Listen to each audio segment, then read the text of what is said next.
This clip is brought to you by SaveWithConrad.com.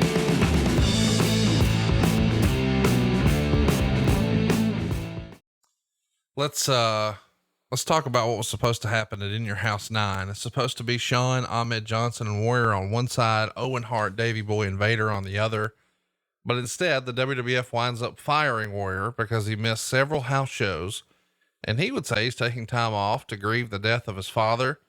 Vince McMahon claimed that Warrior had not seen his father in 10 years and did not care much for him. This all comes from their previous conversations, I'm sure.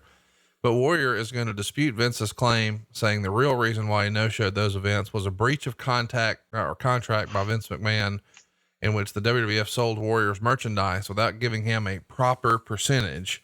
And Meltzer would report officially, Jim Hellwig was officially suspended by the WWF on July 8th due to missing shows the prior weekend in Indianapolis, Detroit, and Pittsburgh. The suspension, which was announced later that evening at the Raw show, was effective immediately. Psycho Sid will take all of Hellwig's announced bookings starting on the 11th in Albany and continuing through the 21st, which is the international pay-per-view in Vancouver. Sid was flown to Stamford on the 8th, while Shawn Michaels, Ahmed Johnson, and Jim Cornette, who worked Providence the previous night, stayed in town to do a series of vignettes that would run throughout Raw, hinting of a secret third partner for the main event against Owen, Davey Boy, and Vader. They finally announced the partner and have Sid do an interview at the end of the show, teasing that it would be one of several others. WWF figurehead president Gorilla Monsoon announced the suspension to fans, saying that no matter how popular Ultimate Warrior was, no wrestler was above missing his scheduled appearances and letting down the fans. And Monsoon then stated that Warrior would be welcome back, provided he posts an appearance bond, which in fact is basically the truth. And there was a lot of negativity among the wrestlers regarding bringing Hellwig back unpunished for missing the shows. Vince McMahon told Hellwig that he would be brought back provided he post a large bond, which he would forfeit to the WWF if he in fact no-showed another card. And the exact amount Hellwig would be required to post is still to be negotiated, but it's been said to be in excess of $100,000. Jim is said to have neither agreed to the price nor indicated that he won't meet the price in order to return, but the belief is that he will return. This appearance bond thing, this is something I've never heard of ever before in wrestling. Is this new to you too? The only thing is ever comparable to it is the bond that the NWA champions used to have to put up. Right. 25 grand.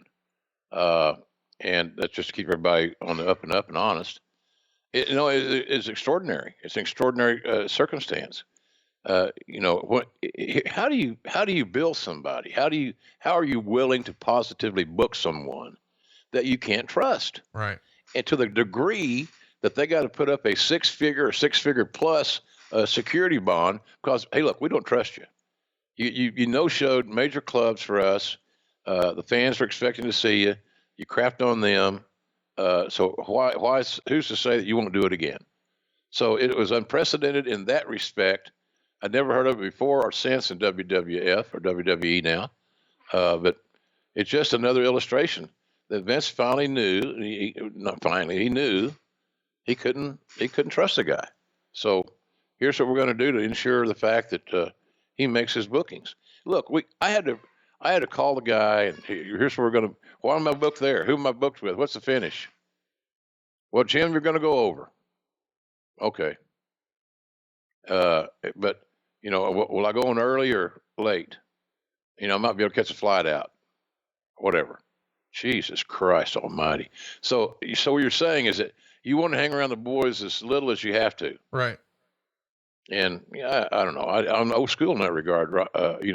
Conrad, I just shoot, man. These guys are helping you make a living. They're giving you their body. Right. And when you're willing to give the Ultimate Warrior your body, you are a team player and you got balls. One of the big things that I guess is the crux of Warrior's complaint. This comes out in the Observer. Reportedly, he was in Indianapolis on June 28th and had a telephone blow up with McMahon regarding something he saw at a licensing show a few days earlier. WWF sources claim that at no point did Hellwig complain about his WrestleMania payoff in the argument, but instead he blew up because he saw a slogan of "Always Believe" being used as a WWF marketing slogan. He felt that was his personal slogan that he had used for years, and that the WWF hadn't paid him for the use of the slogan, and felt the items with that slogan should have been his items, and he would have been informed of them and receive a cut of them as well. Many in the company, particularly in the marketing department, were upset because Hellwig apparently blew up at people in that department, and also because of the way he handled his no-shows. He claimed on a July 1st interview with Bob Ryder on Prodigy that he was having no problems with the WWF that caused him to miss the weekend shows, and that he couldn't understand why the announcements were made about him in the buildings, saying he missed the shows because of the death of his father. Where'd you land on this? The situation with Always Believe, and then him no showing, and he's claiming it's not because of that, it's because of the passing of my father, and Vince not buying it.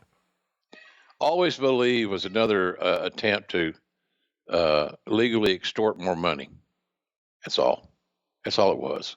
He didn't own that phrase. It wasn't like it was two unique words. Hey, if we'd have done Always Believe in Destrucity, now you got an argument.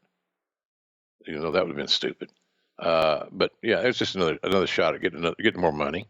And again, people are going to say, well, JR, all I want to do is make money. Agreed. And so does everybody else in the roster. Everybody else wants the same thing. But some of them are decent human beings, and they understand that there's a process. They understand that there's more than just you at play, and he never got that.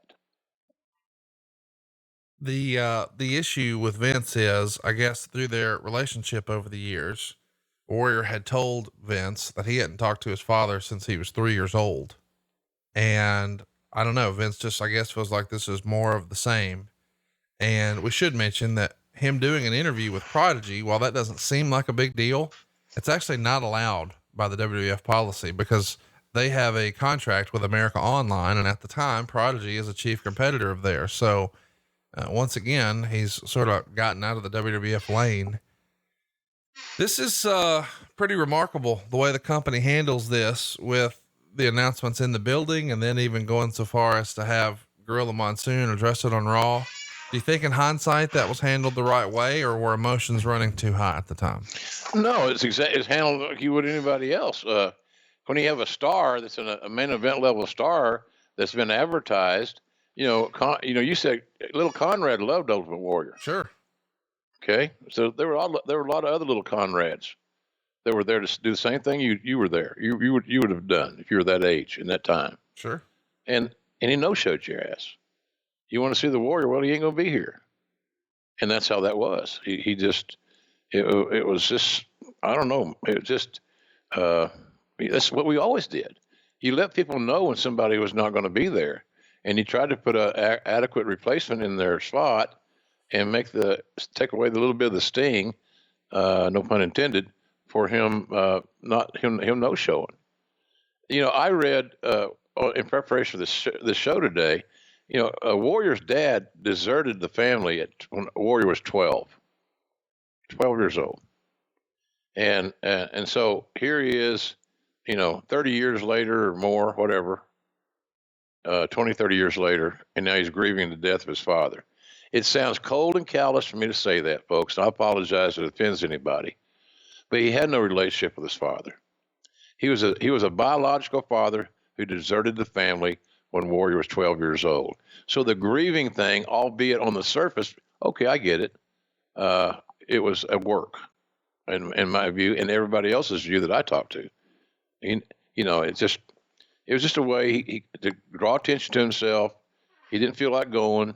Again, that goes back to commitment. He didn't make his booking, and it was announced the way we always announce it, and to let people know, hey, look, we know you paid money to see the Ultimate Warrior type thing. He's not here. And so, you got to give people an excuse. You can't say, well, the guy's a dick, folks. He really didn't want to come here today. He didn't want to get in Indianapolis. And he ain't, by the way, he ain't going to Detroit or Pittsburgh either. I know the big shows. He ain't going to be there either. Because he's grieving, wink, wink.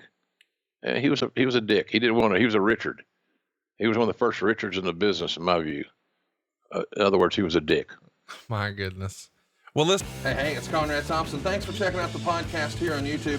Be sure to hit the subscribe button and the notifications bell so you get a notice anytime we upload some new content. And go save yourself some money right now. If you're in a 30-year loan or you have credit card debt, it's not a matter of if I can save you money. It's a matter of how much. Find out right now for free at SaveWithConrad.com.